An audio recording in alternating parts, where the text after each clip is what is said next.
Happy Halloweenkies, all you Holly weirdos. Happy almost Halloween if you're listening to this on Monday or Tuesday. And if you're listening to this on October 31st, then happy Halloween. Happy Halloweenkies.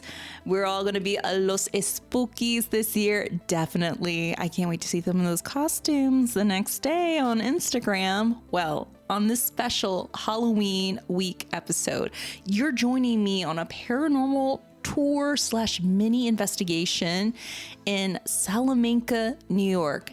Now, this place has a haunted little nugget called the Wildwood Sanitarium. And if you know, then you know. And if you don't, well, in today's episode, you're definitely going to find out. Myself, along with Tawny Lewis, Kim Sage, Bridget Marcourt, and Elizabeth Yuko, well, we all had a hot, cool summer in our little road trip all throughout upstate New York. And on our way to Hinsdale, we were given this opportunity to do a 2-hour paranormal walkthrough. And we got to meet one of the owners and do a little investigation and hear some really creepy ghost stories, all in which are all included in this Halloween trick or treat episode, of course.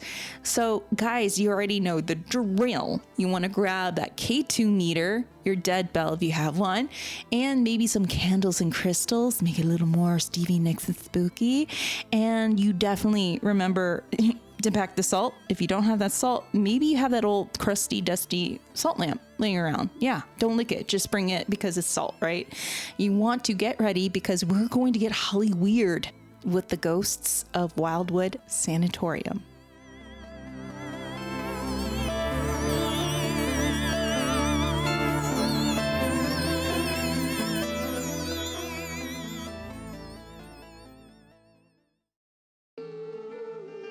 Hey guys, it's Matt Lytle.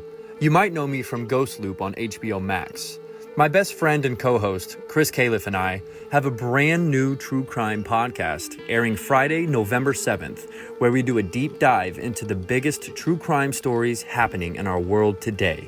You can follow us on Instagram at The Unkindness Brothers and watch us on YouTube on November 7th. We'll see you there. Hey everyone, we're the Ferruccios from the Hollywood Hubbies Film Club. We are currently reviewing AFI's top 25 movie musicals of all time over on our podcast. We spin a wheel at the end of every episode to decide which film will be next off that list. That way, everyone can watch along with us, you know, like a film club. We casually chat about everything from cast, sets, costumes, music, and even comparisons to the Broadway stage.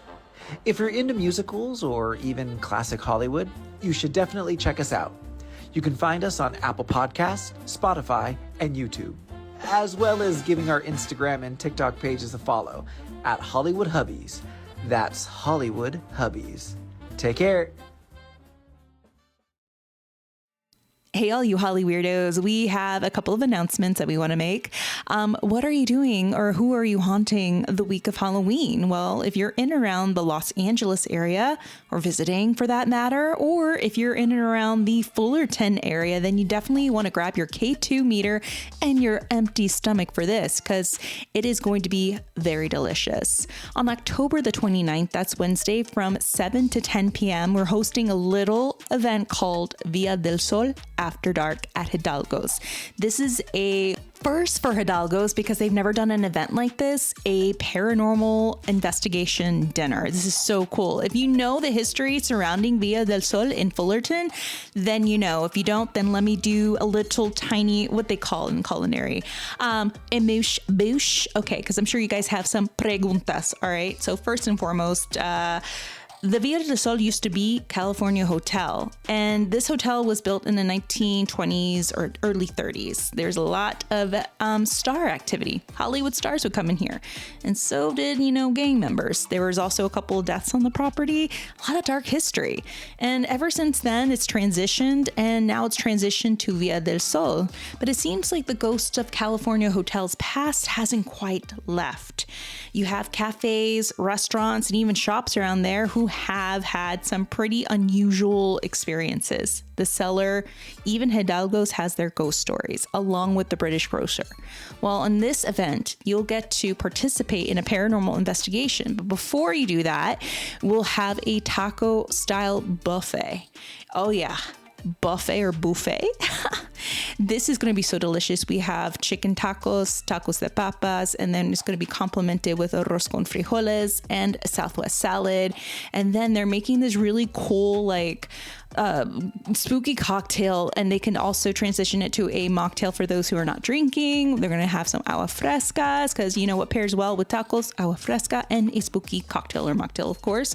Spooky dessert. And then we're also going to have a bit of a presentation of the history and the haunted history, the ghost stories, followed by a paranormal investigation at Villa del Sol and Hidalgo's. They showed us some of the most active locations on this property. They gave us some ghost stories. Tawny downloaded some entities that were coming in and out. So yeah, you guys are going to get all that included within your tickets. Tickets are $85. It comes with a big meal. It comes with paranormal investigation, ghost stories, and so much more. For tickets and details, click the link in our bio on our Instagram at Hollyweird Paranormal. It will definitely take you to many of the events that are going on in our haunted hemisphere at the moment. Okay, what else is new?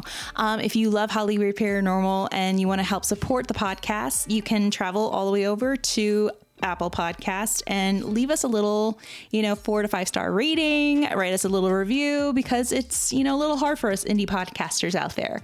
And if you want to be a little more extra, you can donate to the podcast. If you travel to patreon.com/Hollyweird Paranormal for as little as $1 or more per month, and you could cancel anytime, you can help keep this Hollywood train moving. We also have a secret podcast called Saturday Night Ghost Club, where we've uploaded some pretty scary true ghost stories that we collected from our friends, our family, coworkers and acquaintances, neighbors, you name it, it's there. And we also have behind the scenes videos of some of our past investigations, and I'm ready to upload the one from our Upstate New York adventure. Trust me, there's a lot of videos. I mean, from Lilydale to Wildwood, even Hinsdale, it's a lot of cool stuff. So you definitely don't want to miss out. And if you want to learn more about the podcast, you can travel on over to hollyweirdparanormal.com, and there you can find out more about your hosts, myself and Bryce Mitchell-Williams, and so much more. Get caught up in past seasons and episodes. All right, guys, the moment you've been waiting for. Let's get Hollyweird.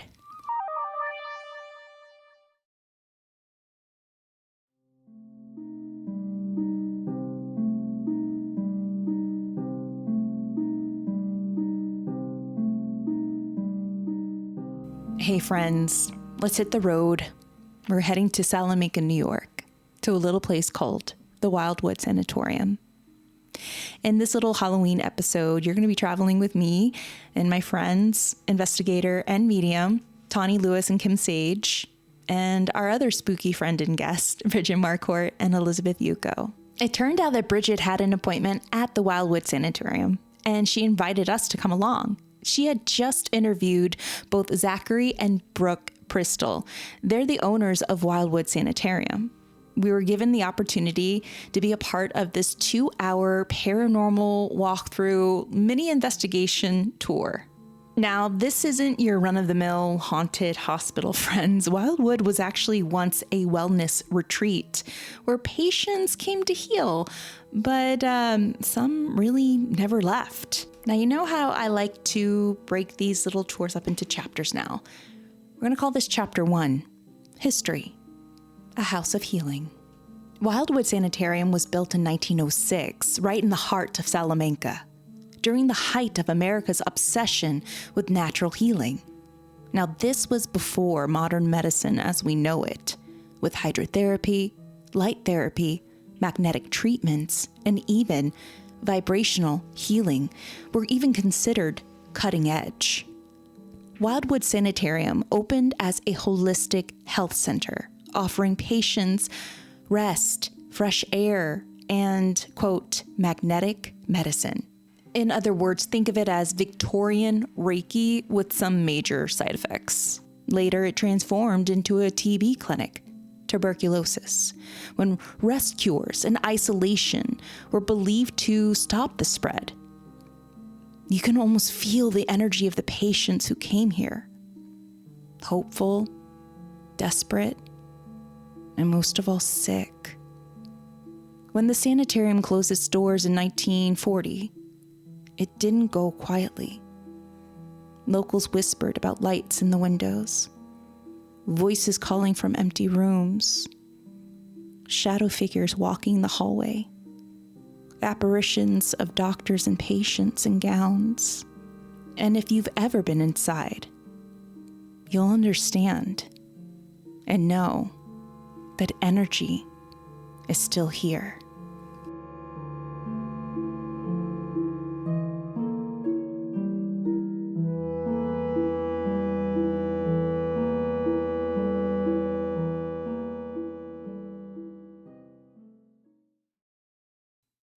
Chapter 3, The Haunted History. The doctors were always in. Actually, they never left. When we arrived to Salamanca, it was around 2 p.m., and the sun was high. The weather was a little warm. The date is August 18th, and we were really interested about this place. It just looked like a regular old house, something out of The Last of Us. It was covered with this beautiful green ivy, but you can tell that this house was in desperate need of repair. And yet it was still standing strong. The front door was already open, and out comes one of the owners, Zachary Bristol. And I thought, wow, he is pretty young. Bridget, are you sure this is the owner? Yes, she is. I just had him on the podcast with his wife, Brooke. They're really, really nice. As you walk up the house, you notice this arched ironwork. It says Wildwood Sanitarium. You go up a little set of stairs, onto a creaky little porch, and through a creaky little threshold. There we stood there with Zachary and another one of his docents. And it's there where we're instantly greeted with the sanitarium's history and haunted history. And it was definitely something that greets you right when you enter the living room. There's nothing but history around the walls. It's nailed to it. You see pictures of what the sanitarium looked like back in its days. The doctors, the patients, everything. And then Zachary goes into the details. So, from what we have on the deed, that this place was built in 1900, but we actually have reason to believe that it might have been a little bit before then, because there was gas lighting fixtures throughout the building here, and you'll see them as we go through. And when we were redoing the roof, they actually had square nails in them, which is something typical of the mid to late 1800s. And the deeds, like, it's really weird. So it points to something before 1900, but we can't find anything. It's just kind of gone. We don't really know who owned it before that. It's a really strange missing piece we have here. Any of the historical buildings, or local ones, we looked all around. We can't really find anything for that, which is a really weird thing. But the thing people care about the most is like the sanitarium part, right? So this guy, John Henderson, he actually purchased it in 1903, and their idea was they renovated it up until 1906, where they opened up as this private holistic hospital, essentially, where they had up to 12 people at a time here, 12 patients, and there's 14 rooms here, and so they treated things like they did bone stretching therapy and other bone therapies. They went to school for osteopathy here, and that's the school they went to right there, that picture, American School of Osteopathy in Kirksville. That's actually still a thing today even, and that's where we got these portraits of the two doctors as well. Those are their yearbook photos. And you got Dr. Henderson here, and some nurses, and a cadaver from when they're in school. Oh, I was going to say, is that real? Yeah. I don't know if I said his name, but that's Carol Perry, and then John Henderson. And Carol Perry was his lead physician of this building. And in the 1920s, they actually ended up going from treating non-contagious diseases here to more contagious ones because of the pandemic of tuberculosis at the time. So their belief before then, though, was they treated, it was almost like a rehab facility almost at first, or basically anybody who struggled with addiction or any other non-contagious ailments. And then, like I said, because of the pandemic, they went from treating more contagious things in the 20s. And they had a public bathhouse in the basement where they did electric bath therapy and cold and hot bath. I think in the 20s, though, it went from being more of a public thing to a private thing, just because that would have spread tuberculosis even more if they just kept it public. But it's really neat because on the side of the building here, We have this picture right here, and you got like the side entrance down in the basement where the bathhouse was, and you can actually see remnants in the stone of where that was. It's really neat. May I ask what type of stone is built? Honestly, I house? honestly don't even know what type of stone exactly, but yeah, I'm not entirely sure about that. To be honest with you, Elizabeth might know. Limestone. yeah, it looks like that. Yeah, Like it looks like a limestone? limestone. I was thinking Yeah, like a limestone. limestone. Yeah, I'm not entirely sure. Lori probably know. I don't know though. To be honest. But this is a really cool picture here, front of the car and stuff. And the reason why it was called Wildwood Sanitarium in the early 1900s is because this actually used to be the driveway here to the street, and these other houses weren't there in the early 1900s. And this side street as well. It was actually connected right to Wildwood Avenue. Okay, yeah. And that's why it's on Prospect Avenue. It's kind of weird, right? It's like, oh, why is it on Prospect Avenue? It's called Wildwood Sanitarium. It's weird. Yeah, because it's connected to Wildwood Avenue at one point. Directly to it. It was like part of that. Yeah. Yeah, they had all this land to work with. They just never really did much with it, though. Yeah, you could tell right here. Yeah, you can tell there's no houses really in the background or anything in that picture. Same with this one here. This is when they first opened. We actually have like a painting of that here as well. Someone did for us. And these are actually what some of the rooms used to look like.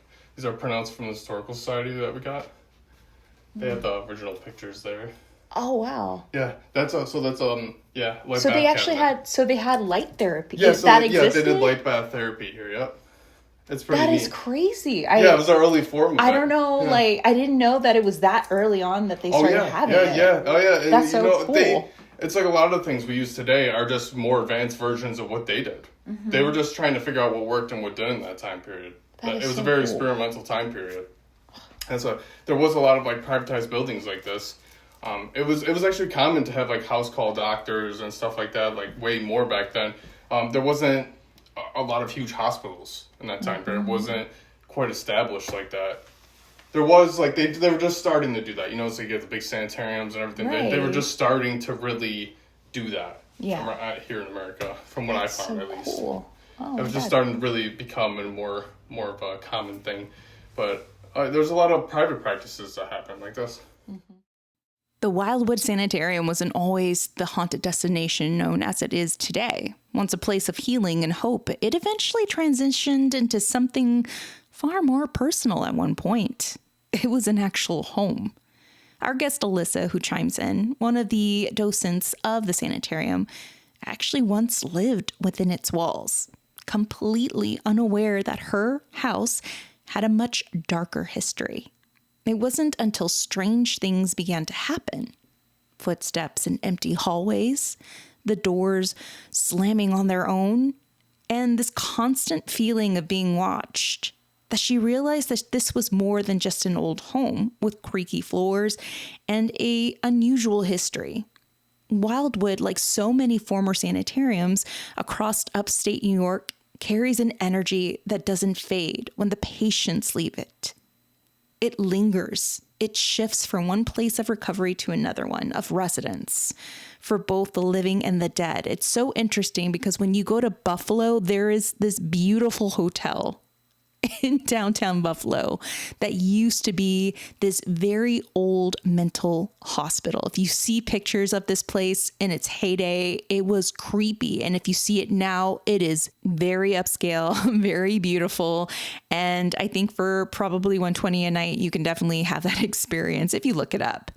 Now, as soon we discover there's a haunting thread that connects Wildwood and Hinsdale, two places forever transformed by what refuses to let go. These aren't just homes anymore. As I mentioned in my last episode of the Hinsdale house, they're haunted destinations.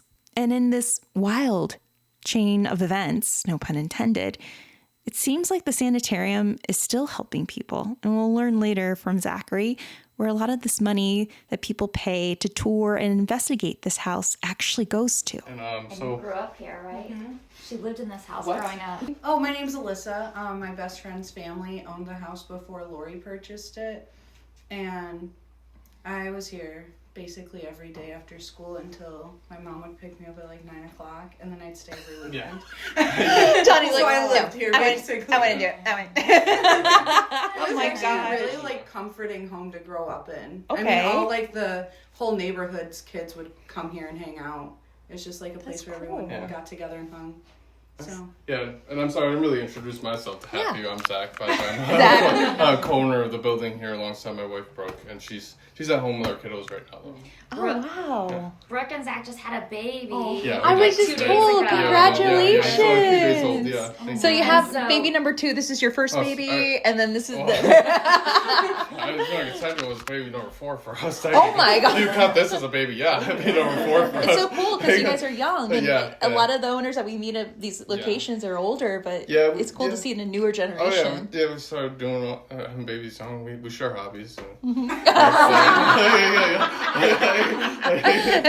Waiting to use that. So Brooke did the podcast, but she's like, I won't be there to do the tour. My husband's going to do the tour because I'm going to have a baby like 2 days before. Hey, fair. That episode airs tomorrow. I was trying to go back and look for him. Like, I don't remember it. Okay, I can't wait to hear it. Yeah, I'm excited to hear it too. I wasn't there. I was at the playground with the other kids. Yeah. I was telling her, but yeah, this is anyways, more about the tour though. Yeah, of course. So this is our guest book, which is really cool thing. So this is people's experiences essentially over the years, and these are more recent ones. Whoa. Right.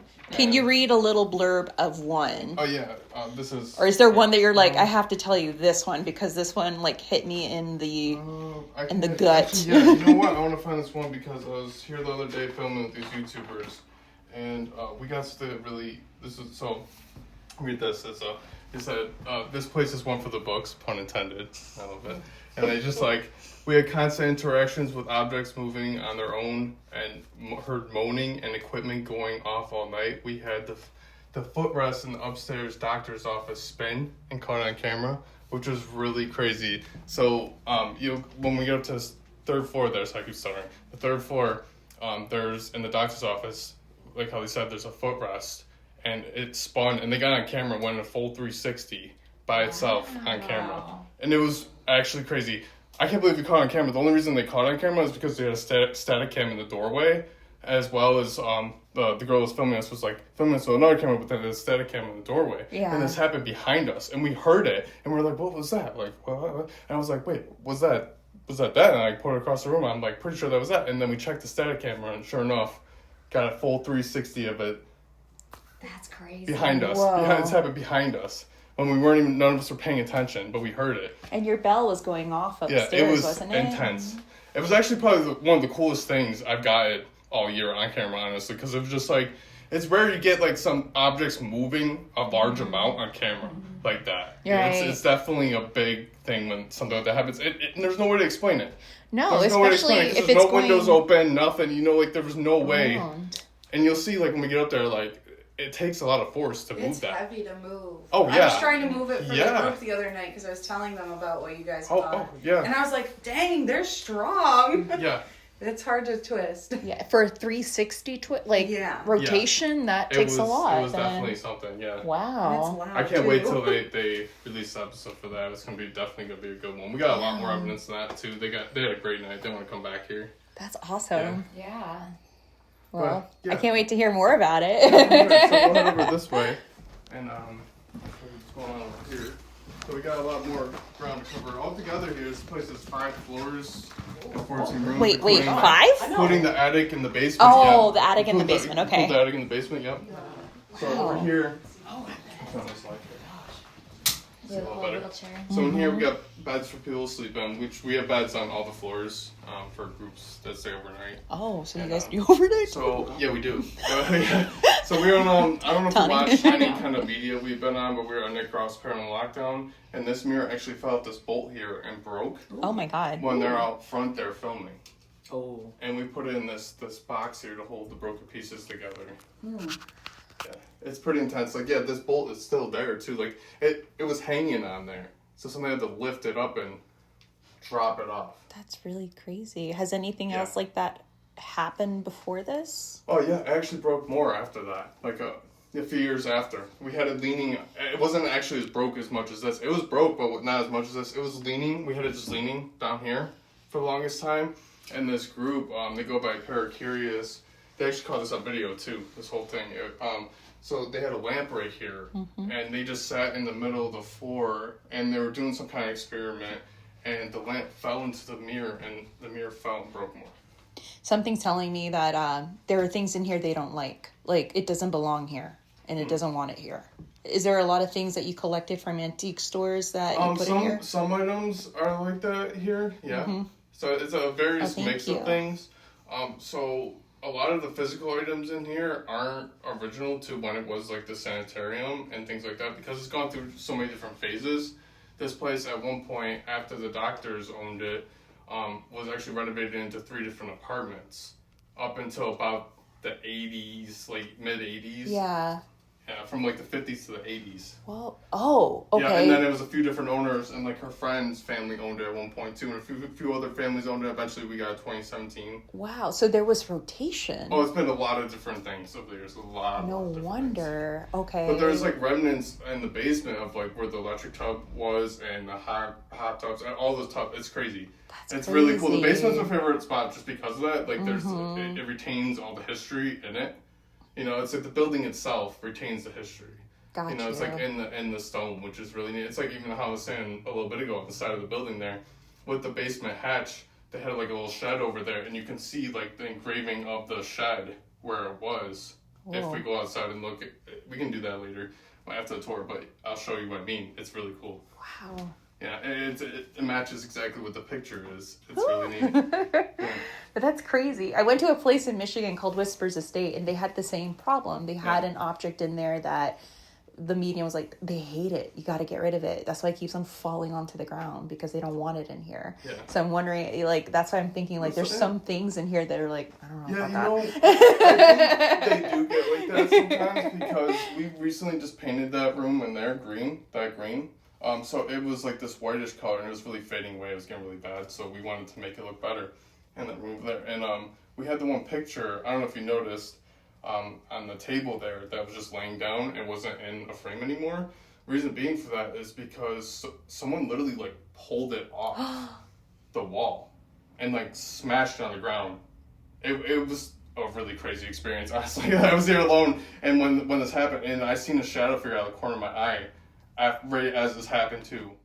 By the sound of it, and even the feel of us walking through the sanatorium, it doesn't feel evil. But there's some parts of it that definitely feel alive. Like the building itself remembers every cough, every treatment, and even every death. So far, what we picked up are things that are moving on their own and just falling to the ground. Second, there are full body apparitions and shadow people. Third, there are disembodied voices. And lastly, we'll start to learn more about the different types of entities that are here, that the caretakers have made connections with. And of course, every haunted destination comes with its own gift shop, tools, keychain, shirts, and your own personal Ouija board. Yeah, in here we got gift shop, we got shirts. Oh, look at this. Yeah. Oh, it's a little gift shop. Yeah. Oh, I love this. Yeah. Oh, you got the pink Ouijas. Oh, yeah. Yes. I got those too. You did. Yeah. Oh, yeah. Ooh, I love the ghost lantern. I haven't seen that. Were these the ones that were at the $5 store? Yeah, Five and Below. Yeah. I like that. Oh, those are cute. Ooh, I like It's a very unique little gift shop made up of items that other volunteers have created and made. Now, according to Zachary, a lot of the proceeds do go towards the house, the upkeep of it, the preservation. And they even have an outdoor food pantry that he'll touch on later on. In a way, this house, this former sanatorium that tried to help people in the community, in some way is still helping people in the community. Chapter 4, Connections. Let's meet the ghosts. Now, we soon go into detail about who or what is actually here at Wildwood Sanitarium that has made connections and communication with both Brooke and Zachary, along with the other volunteers. Let's learn a little more about Tommy, Charlie, and even the doctors Actually, let's conduct a little dead bell session as we learn a little more about the little boy named Tommy. And he drowned over in the river. So this room is Tommy, and he was a little boy that drowned in the river behind here. And he lived here during the apartment phase, but we just dedicate this room to him. I know that you missed it when you were in the bathroom, so I wanted to let you know. No, thank you. So, oh my gosh, look at that. So you made pretty much a huge altar for him, like a huge ofrenda. Yeah. Oh, wow. And do you hear him often, or? He's like a little trickster. He likes to run around and play. And there's actually a motion sensor doll he likes to scare one of the other guides with.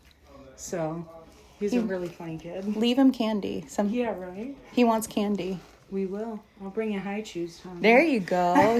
He's like, I want candy. Will you touch the bell?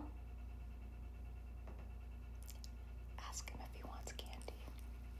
Do you have any to give him? I have gum. And I have a protein bar, so. We like to ask the spirits what their favorite color is. We do. It's my go-to. That's a go-to question. Do you want some candy? I can leave you candy before I leave.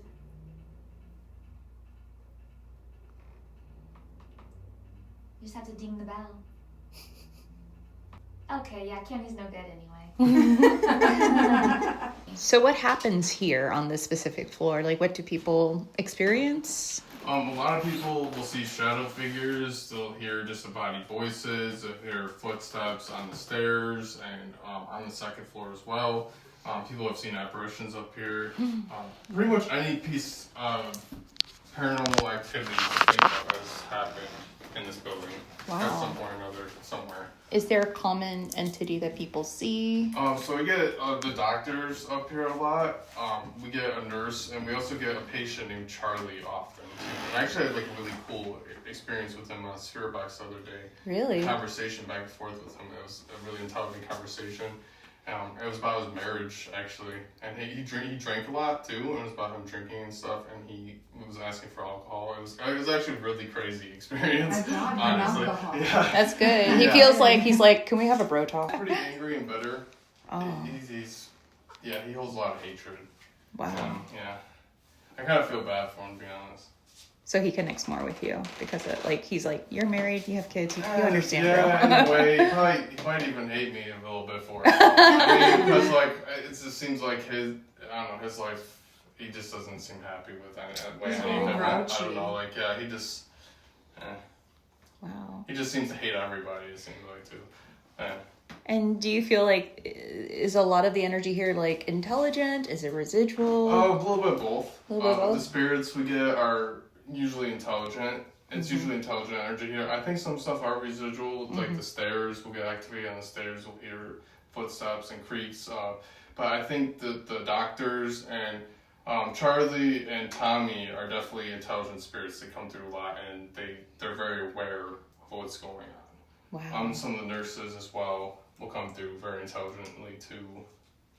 And we get some traveling spirits through here too sometimes, because we actually have a Calvary Cemetery right here and Wildwood Sanitarium. Yeah, I noticed that on the way here. Wildwood Cemetery, Dr. Henderson and his family actually buried there too in Section J. And you can go see Dr. Henderson's headstone and all his family and everything there. So he's not far away, wow. Yeah, no, he wasn't far. And actually Dr. Perry, he's actually buried in Hinsdale Cemetery, oddly enough. So some people think there might be a little connection even with Hinsdale House because of that. Yeah. We're not entirely sure on that, though. We haven't really connected the dots fully with that, but we've had people investigate here and at Hinsdale and claim that there is a connection, though. I wouldn't be surprised if there is. Yeah. Like you said there's before, also everything's just, connected. there is even just the connection between the owners, so of currently how Brooke and Lori and everything are good friends with Dan that owns Hinsdale House and everything. So there is that connection there too, though. Yeah. So the spirits could travel back and forth because of that as well. You know, they could just because there's a connection between all of us on the living side, currently, maybe they still travel like that because of that. They'll go with the paranormal investigators. They know that they're going over there, so they go with them at times. It could be that. Yeah. It could be that at times, for sure. What brought you to buy this house? So in 2017, my mother-in-law Lori got it, and it was going to be condemned, and she pretty much saved it. And then a few years ago, almost 4 years ago, me and my wife Brooke got it from her. And the reason why we got it from Lori early is because Lori actually came down with breast and lung cancer. Oh, and sorry. she beat the breast cancer. She's working on lung cancer. She's doing really good now, though. That's good. She's healing very well. She's doing great. But we basically took ownership of it a little sooner because we didn't want to have to go through all kinds of legal bulls, bull crap, especially like if she were to pass away, having to deal with all that, and that on top of it just did not. And also just Lori going through all the treatments too, it's a lot on her, so that's why we came over here and took the reins sooner as well, because she can't really get around as much anymore. They're getting older. Both her parents, they're getting older. Her dad's not doing that great either, so we pretty much just came and took over the whole tours and all this stuff a bit quicker. It's amazing. Yeah, because not a lot of people do that. Oh, yeah. That's a lot of energy. I mean, it was eventually going to go to Brooke anyways, but we just took it a little sooner. Her mom still does do stuff here occasionally and stuff. Like, she'll do, like, her mom and dad will do, like, the landscaping around at times, like, her dad's obsessed with keeping the grass mowed around here all the time. Everything won't let me do it. He's just obsessed with that. I'm just like, I can do anything. He's just like, oh, no. I'm complaining about it constantly, but he'll do it. Like, it's just like, he just loves to do it, though, so, like, whatever. Aww.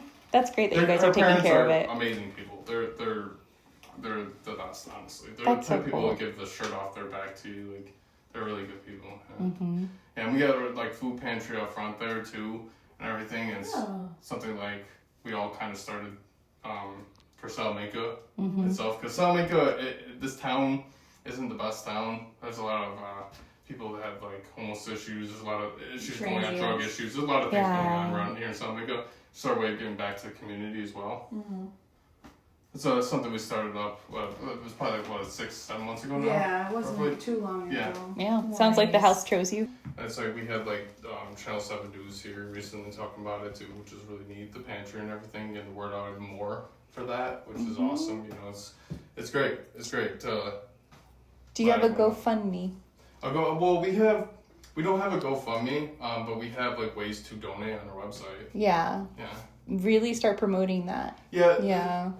I would do like a GoFundMe, but the thing is with GoFundMe is that they take so much fees and stuff and everything. No, I'm sure you could. That's the only reason why like I never did like a GoFundMe. Yeah. Is because I'd rather just like organically do it myself. Yeah. Like I'll like make a post about it, like, hey, like you guys can just donate directly here instead of doing that third party source, because I've heard a lot of people, doing GoFundMes and getting tons and tons of money, but then taking like the fees are thousands ridiculous from them. Yeah. Just because using their platform to do it. Because I'm sure if you guys have a platform, people will help. Yeah. Oh yeah. Well, we do get a great amount of help here. That's this place great. has come a long way. We've had all these different investigators here over the years. People will come here. They'll spend overnights. People will donate and things like that. We get a lot of help. It's definitely come a long way. You should have seen how it used to be. It was really rough. It was really rough here. No. It was bad. But yeah, we got that whole like metal roof up there now. That costs quite a bit to do, but that'll last. It's metal. And it's like a bunch of the rooms here, we had to like redo the electric and stuff like that. And that's one of those unseen things that costs a lot of money too. Yeah. It's just, And there's still more to do. There's still more. I get As it. you can see, walking around, there's still more to do. It's but never ending. We want to fix it up, but we don't want to remove the character of the place too. At the same time. Yeah. That's the idea too. Like, we don't want to make it look brand new completely. No. But we want it to like be functional. Yeah. Entirely. Because I'm looking at the doors and the windows, and they're very original. Yeah. Knobs and everything. Yeah. Nope. A lot of it is, yeah. So yes, a community that helps a community.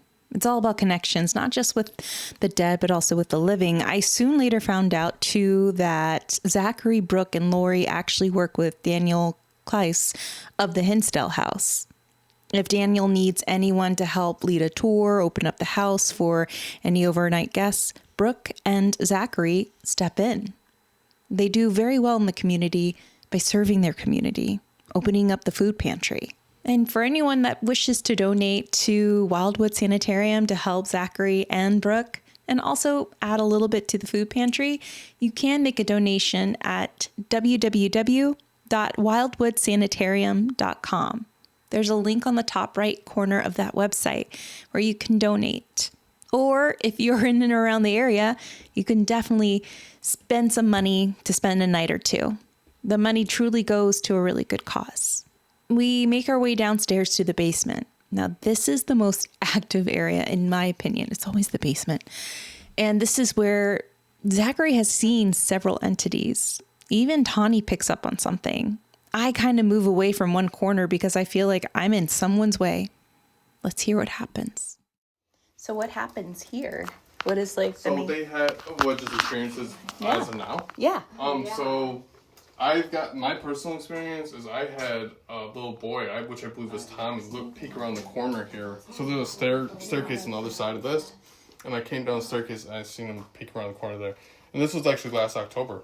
Oh my gosh. Yeah. So you're seeing like full bodies and everything. Oh yeah, it blew my mind. Well, it was like about shoulder up, like I can see like his face, and it was only for like a few seconds. Wow. And his eyes were like black, and his face was all blurry. I could tell it was a little kid though. I could tell it was I'm pretty sure it was Tommy. I'm not 100% sure, but I'm just gonna go and assume it was. Yeah. I thought someone broke into the building at first, to be honest. Like I was here alone, I was looking around frantically. I checked the cameras, everything. No one broke in here though. Yeah. So it's Now definitely people, a strange experience. when you tell stories like that, Blew my people mind, are going to have this misconception like that's a demon and it's evil. Like from what you felt, like you just felt like it was just more curious. I think it was, yeah, pretty much. I think he was just, I don't think Tommy's evil like that. I don't get that vibe from him. I think it's more mischievous kid type vibe. Like I think when I seen him and he looked terrifying like that, I think he was just kind of in between dimensions, and it just made him look more terrifying than he really was. I love how you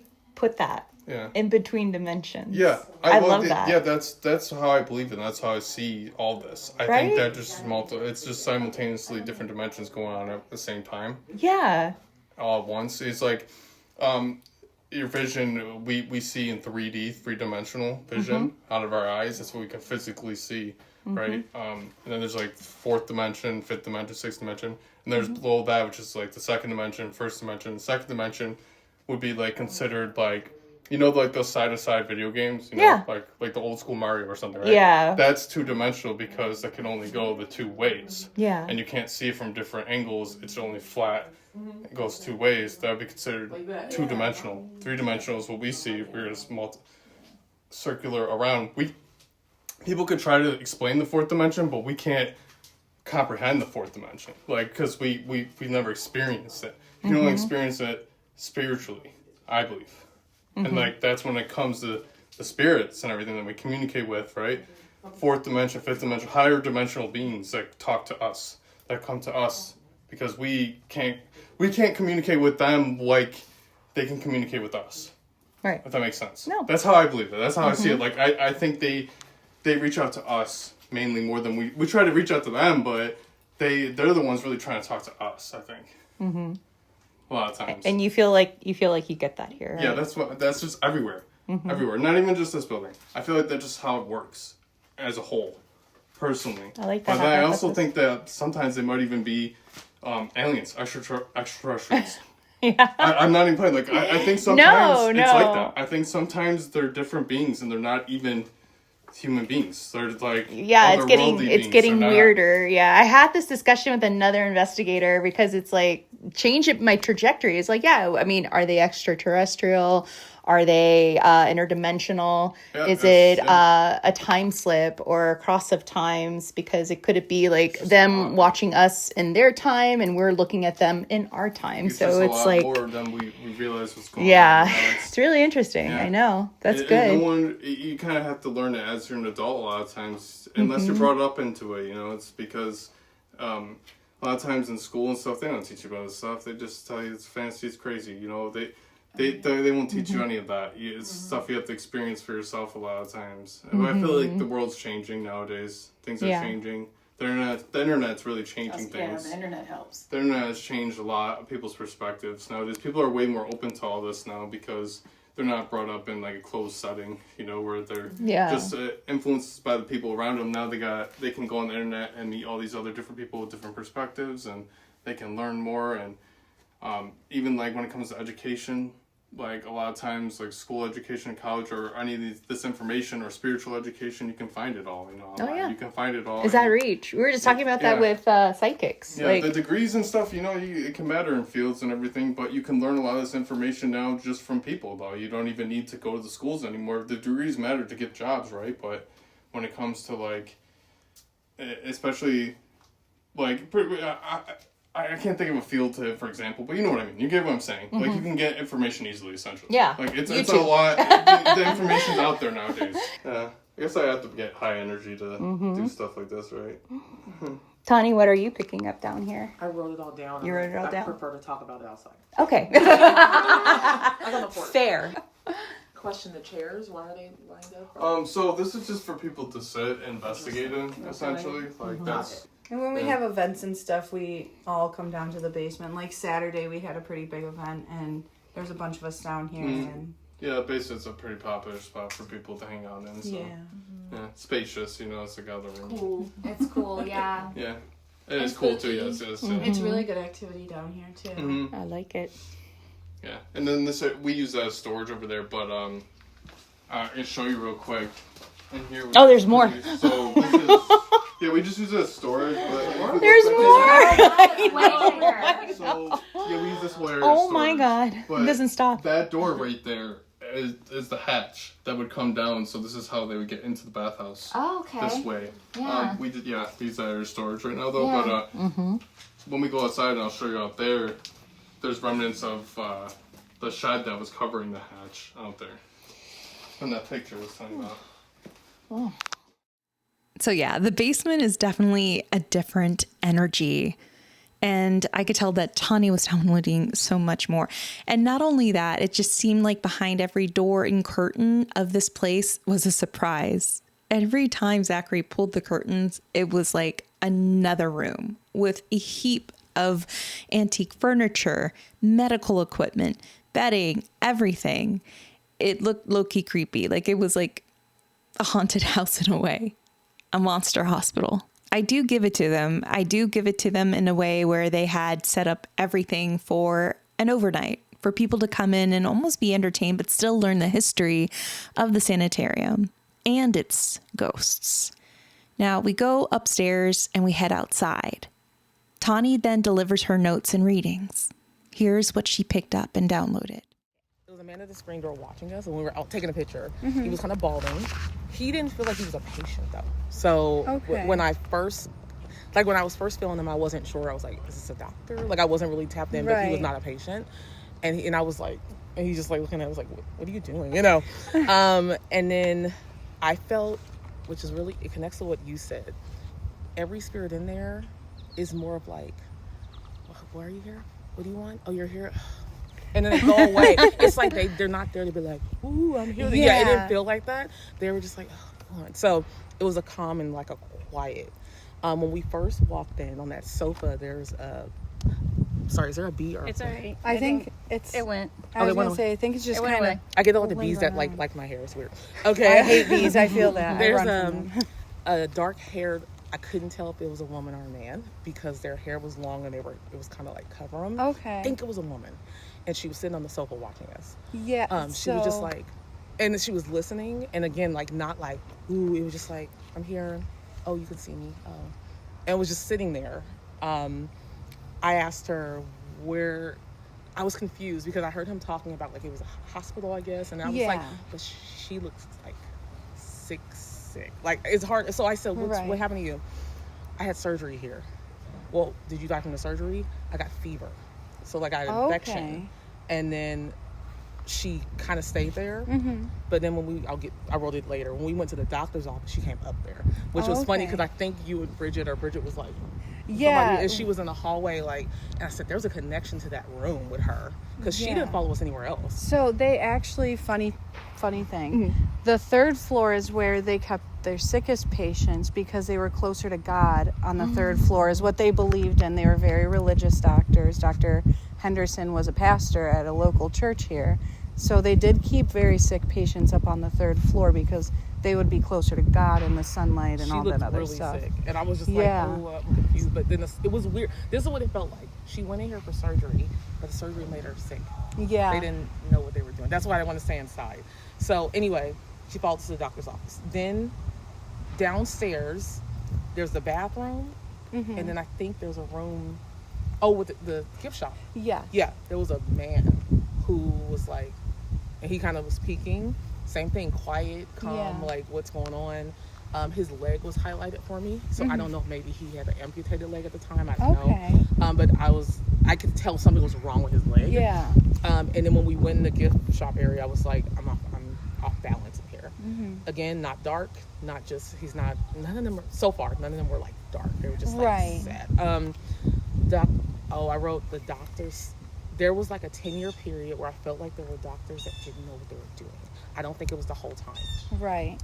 There were doctors that were like, I'm a doctor, I know how to do and Yeah. what they were doing, and they were actually killing, not on purpose. They just thought they knew what they were killing patients. Right. Ooh. The front room by the door, so to the left, The mirror room. That one? Yes. Yeah, okay. I was having anxiety. I don't really get anxiety, Yeah. and I was having anxiety, but I didn't really tap in. It could be residual, and I was just like, why am I talking on here? The little boy upstairs, what's his name? Tommy. He was just like protective of his room and space. Like as soon as we went in there, he's like, who are you? What are you doing? What's Like going on? typical kid energy, like, those are mine. Yeah, what's happening? And I was like, calm down. But I wrote moody, so I think he's like that sometimes. He So can he's be like, a little "What's going on?" sassy.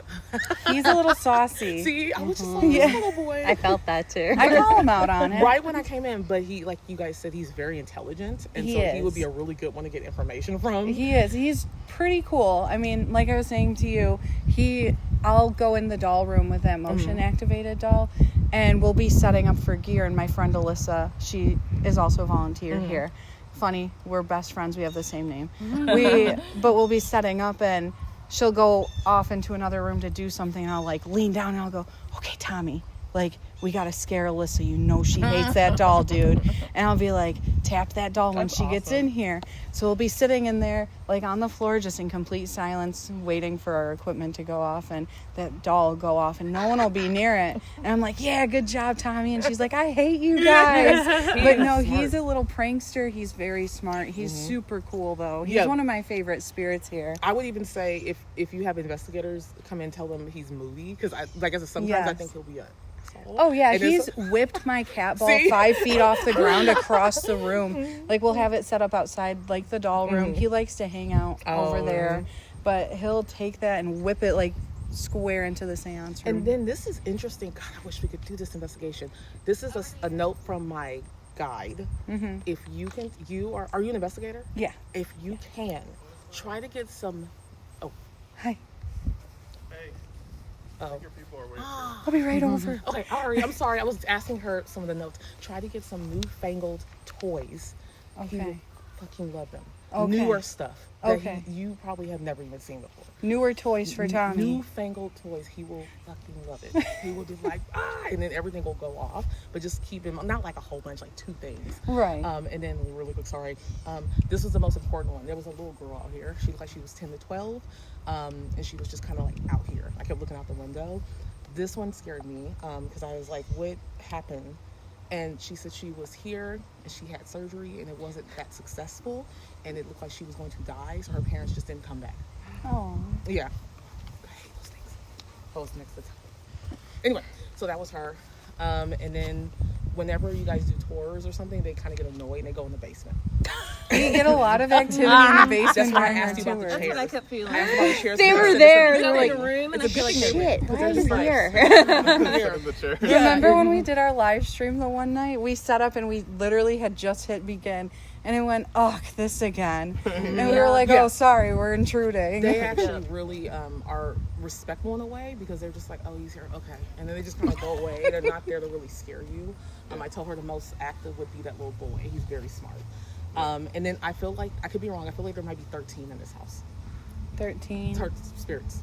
Okay. Up to that, but that's just what I got. I'm not God, you know. The top room, the top with the window, there was an older man in there. And then trying to make sure, and then you can leave. Sorry. Oh, you're okay. I tasted blood in the doctor's office, and I never, ever, ever get that. Ever. I was like disgusted. I was disgusted. You got a taste? I did. It was did. like She as we said were it. walking down the stairs, it tasted like extremely bitter. Like not even like food, just like bitterness. Yeah, It was really gross. bothered me. And then in the basement, there was a guy there who felt like something was off. So I don't know if he was maybe disfigured. He was behind where you were standing, and then you went like this. I heard Kim and I were in there. I felt them behind me. Grew up here, so Yeah, that was really cool. Thank you. Cool. Sorry, but yeah, thank you. Yeah, thank you so much. That's cool. Tawny just did a workshop at Lilydale Oh, really? Yeah, this weekend. I teach I do paranormal. I'm an investigator, but I also teach paranormal classes and Yeah. on intuition and how to pick up stuff like this. So. Yeah, I That's can super tell cool. you're with it like that. Yeah. Everything.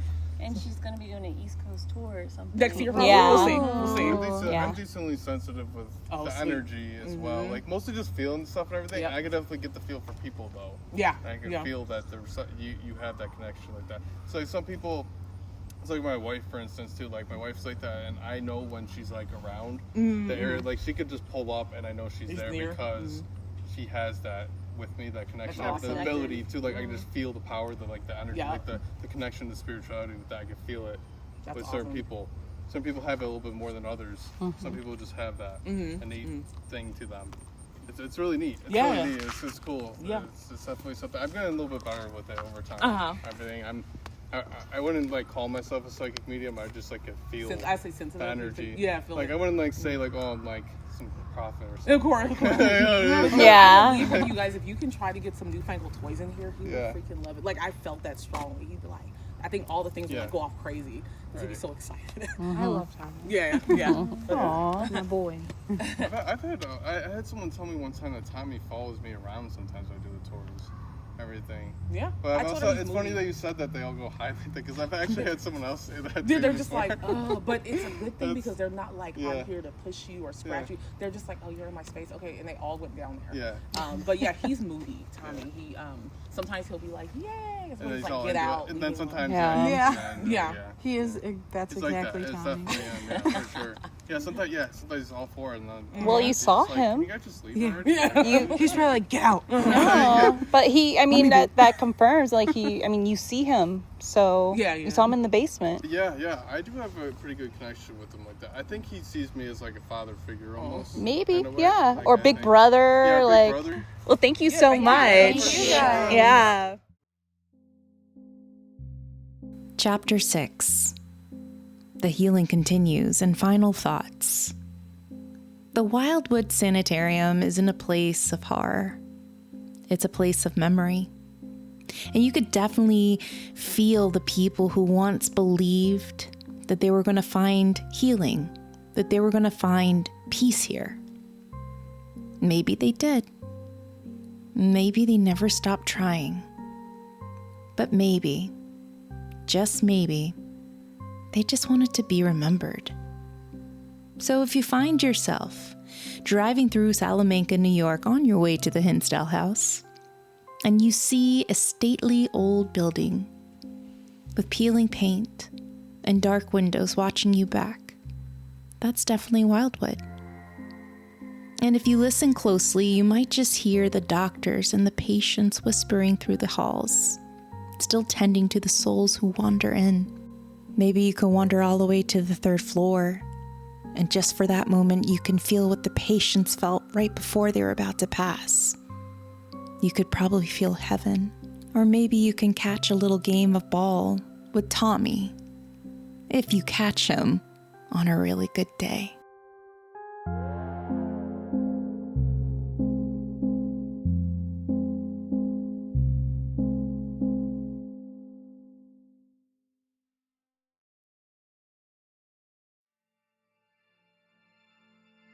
A huge thank you to Zachary and Brooke Bristol, along with Alyssa, for letting us explore, record, and get properly creeped out at Wildwood Sanitarium.